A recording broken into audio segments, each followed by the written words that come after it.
Today on Ask a Coach, I am talking about the return to normal life after Corona times. Honestly, I'm experiencing this myself, and I thought I would just come on here today and riff on it a little. So if you are experiencing a little bit of the anxiety and hesitation, don't worry, you're not alone. And today we are going to talk it through together. So stay tuned.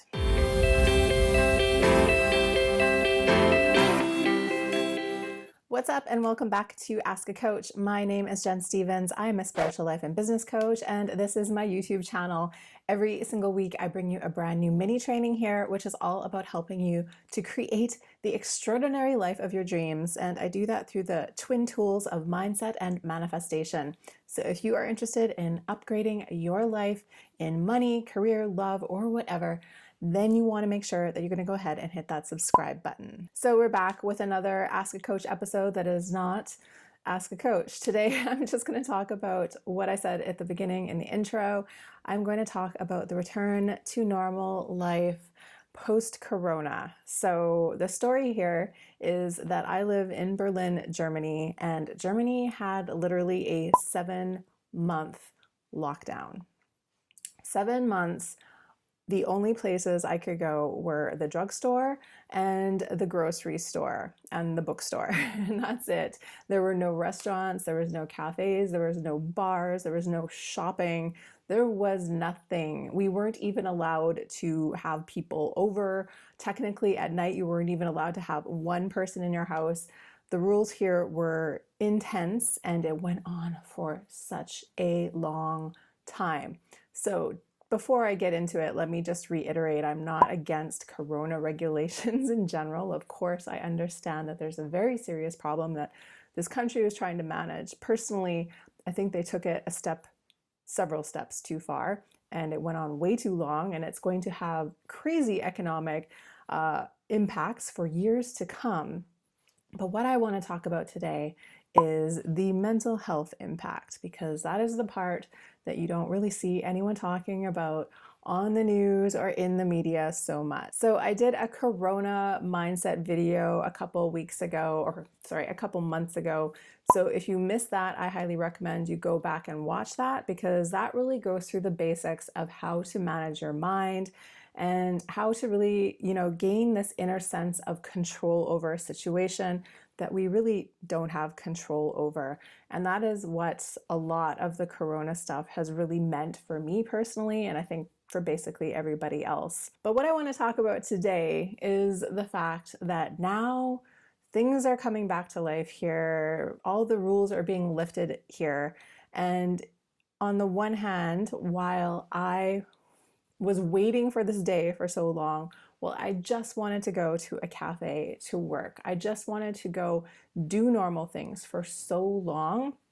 I've now been able to for about a week and I'm not jumping on it as much as I thought I would be. And so this is something I'm noticing in myself, and I wanted to talk about it because I'm sure I'm not the only one. There are still countries going through lockdowns. I know in the United States, it seems like it's back to normal, but I know Australia is in a lockdown right now. This stuff might not be as over as we want it to be. We might have moments like this for a little while longer. So I just wanted to talk about it. For me, what is happening is I'm having a big sense of, first of all, social anxiety, and second of all, complete overwhelm. I feel that being stuck literally mostly in my flat for 7 months has made me too comfortable here. Personally, I am an introvert that loves people, and I have always been a person who has had lots of time for friends and to go do things outside of the house. And since I am an entrepreneur and I work from home, this is really a good thing for me, because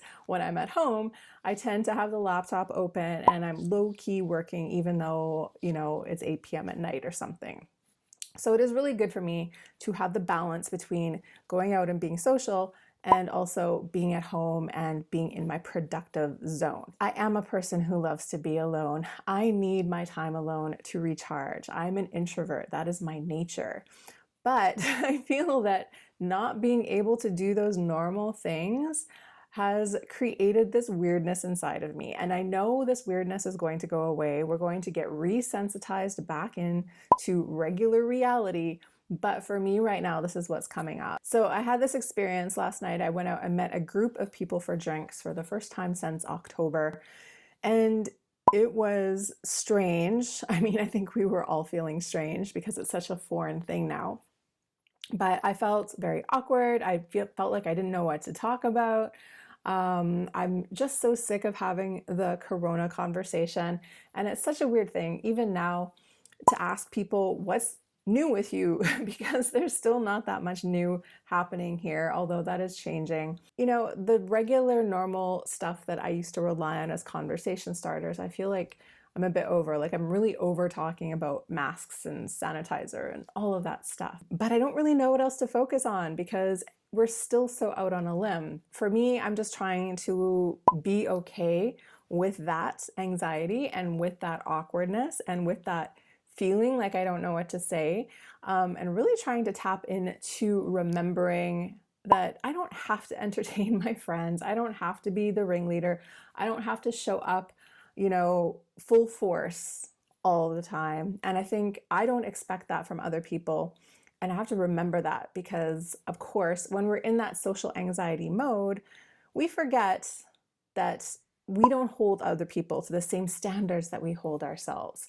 So even though I'm feeling awkward and like not sure what to talk about or whatever, I'm sure other people weren't picking up on it as much as I felt it. So that is a really important thing for me personally, and that might help some of you, no matter what social anxiety experience you might be having.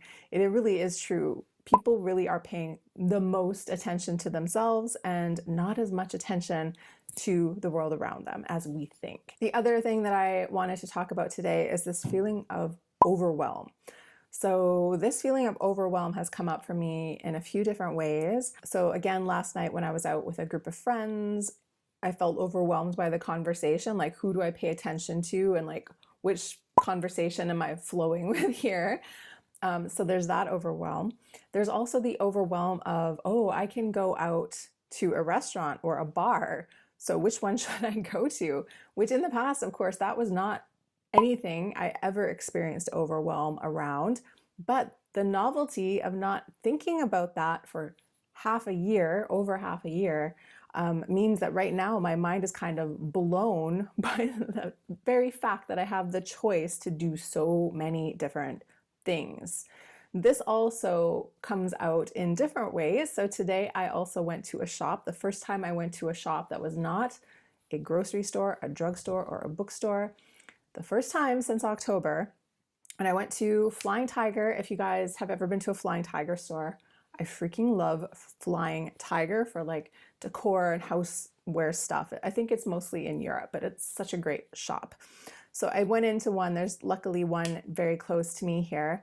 I went in there and I bought something that I've seen in the window since January. So they re-merchandised in January, I guess thinking we're coming back in February, and then nothing opened until now. So I've been in and out of the mall to get other things in the drugstore. And I can see this thing in the window that I wanted to buy, and I was unable to buy it until today, which is so random and weird. Anyway, so I go into Flying Tiger and I'm buying my little glassware thing that I saw, my candles, my pens, like all the random stuff that I wanted to get. And I went in and I went out really fast, and I left, and I originally thought I was going to go maybe hit a clothing store or go do something else after. And then as soon as I got out, I was like, whoa, that was a lot. I had to go in there and look at things and read them and figure out what to buy. And I'm not used to that either. So feeling overwhelmed, if you're feeling like this, it's okay. I'm just sharing these experiences because I don't know, it's just sharing your bits of your humanity sometimes can be the exact thing that somebody out there in the world really wants to hear. If you're feeling overwhelmed by the return to reality, by all the options suddenly available, just know that you are not alone. Like, I'm totally feeling that way too. And what I'm really been trying to do for the last few weeks is to take things step by step, to make more plans with people one-on-one, to try to build up my social muscles. And I think even today, just going to the store, but going to one store and leaving, like this is a way that I can slowly get my sea legs back at real life. And I know this sounds like whoever would have thought that this would ever be a problem, but here we are. So the thing is, I've talked with a few friends and we basically all agree on this, that this whole corona thing has been multiple levels of trauma for us. So, it was a traumatic experience to have our normal life taken away from us, but we've been living in this really extended bubble of not real reality. It seems like the longest time in my life and also the shortest time in my life, because there was no regular events, there was no birthdays or parties or anything to kind of mark passage of time. It just seems like one endless weird long limbo zone. The thing is, most of us at least have been collectively worried about corona. We've been worried about our personal health, the health of people around us. Certainly in the beginning, I found it a lot scarier than these days. And of course, I've shared my story on here as well. My roommate got it like super early on and I had to be quarantined and thought I was going to get it. And I didn't. You can go back and find that video too. The thing is though with trauma, sometimes we step into our coping mechanisms and we stay in the coping mechanism for a really long time until the coping mechanism starts to feel like normal reality. It's only when we kind of break that shell away that we kind of are like, oh my God, I'm still injured. I'm still broken. I'm still experiencing this pain. So for me, that is really what's coming up right now. It's like this fact that I've been desensitized to normal life and trying to get into it, to resensitize myself to become like that normal person again. So that's one part of it. But then part of it is also mourning, honestly, for the things that I couldn't have for the last 7 months. Everybody's corona experience is going to be a little bit different because of course we all live in different countries and there's been different approaches to everything. But I really just wanted to talk about that again. I've talked about corona on here a few times to just say that it is totally okay to feel like you're in mourning or to feel like something is a little wrong, because it is. Like part of us is still dealing with the stuff that happened a year ago. And again, like I said, sometimes you don't notice the pain and the fear until it's lifted away.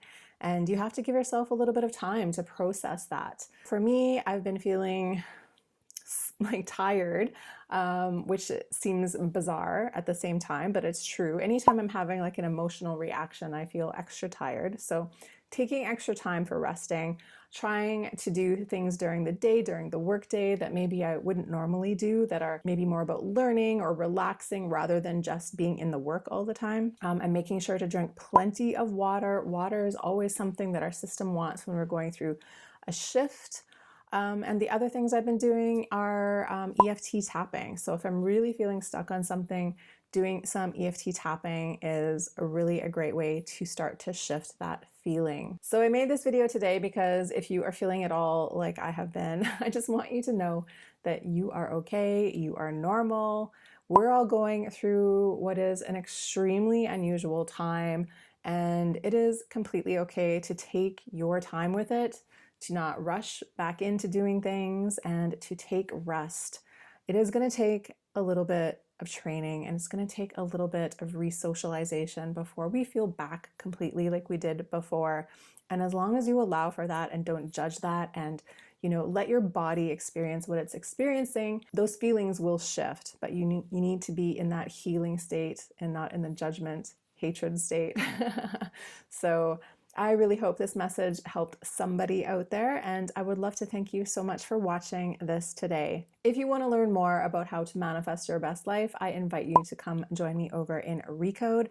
Recode is my manifestation academy where I'm giving you the basics on manifesting your best life, which in my book is going back into your trauma and healing yourself from the inside out. And when you start to heal the inside out, that is when you grow your capacity for what is possible for you. So you get all the trainings about how to manifest, and I give you a brand new training every single month, and it is all for the low price of $22. So if this sounds like the next step on your healing journey, then I invite you to come join me over there. Other than that, if you enjoyed this video, please do me a favor and give me a like. And other than that, I will see you next week. So I'm wishing you so much love and so much healing, and be gentle with yourselves, my darling.